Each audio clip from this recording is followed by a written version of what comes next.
وغاني Somali Comedy like subscribe si aad u noqotid macaamiisheeda ku xiran channelkan Somali Comedy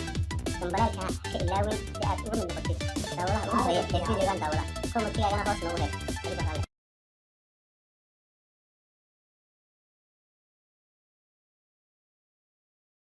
adeer subax wanaagsan subax wanaagsan sidee tahay fiican adeer waxaan rabaa inaan booqdo guriga adeerkeen Saadirow waayahay dhib male waad aadi kartaa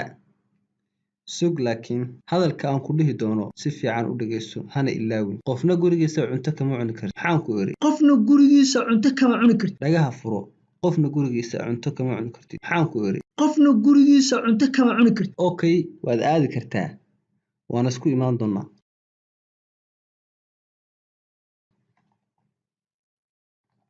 good luck sidee tahay fiican ma ogtahay adeerka inuu lambarkii iga qaban waayey sababtoo ah adeerka waxaan ku leeyahay $8,000 Saadirow wiilka cunadiisa waa diyaar good luck cuntadaadu waa diyaar soo gal gudaha oo cuntada cun adeer maya waayo adeerkay ayaa igu yiri dadka gurigooda cunto kama cuni kartid xitaa aniga qof kastaba soo ma ogid adeerka inaanu saaxiibo dhow nahay marka waxaasi dhib male kaale cuntadaada cun haa dadka gurigiisa cunto kama cuni kartid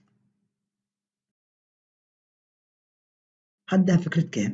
cuntada bannaanka igu soo saar ma waxaad doonaysaa cuntada inaan bannaanka kuugu soo saaro haa oo waxaad doonaysaa cuntada inaad bannaanka ku cuntid miyaa okay xaawi cuntadiisa bannaanka u soo dhig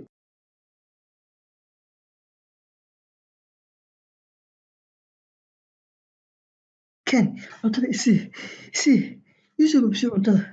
ii keen farxalka ii keen farxalka isii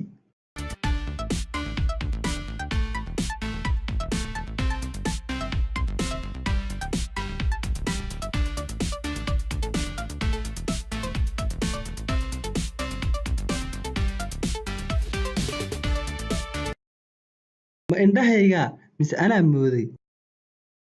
oo hadda ma cuntuu cunayaa good luck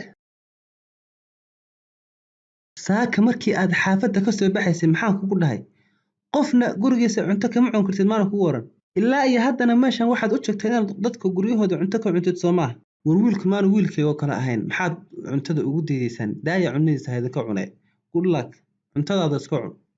aniga oo kula hadlaya baad ilaa iyo hadda cunto cunaysaa oo ku hortaagan soo maaha maxaan sameeyaa adeer sug adeer sow iman dhihin dadka gurigooda cunto kama cuni kartid adeer dadka guryahooda ani hadda cunto kuma cunaayo bannaanka ayaan ku cunayaa soo ma arkaysid gudaha kuma aan cunaayo bannaankaan ku cunayaa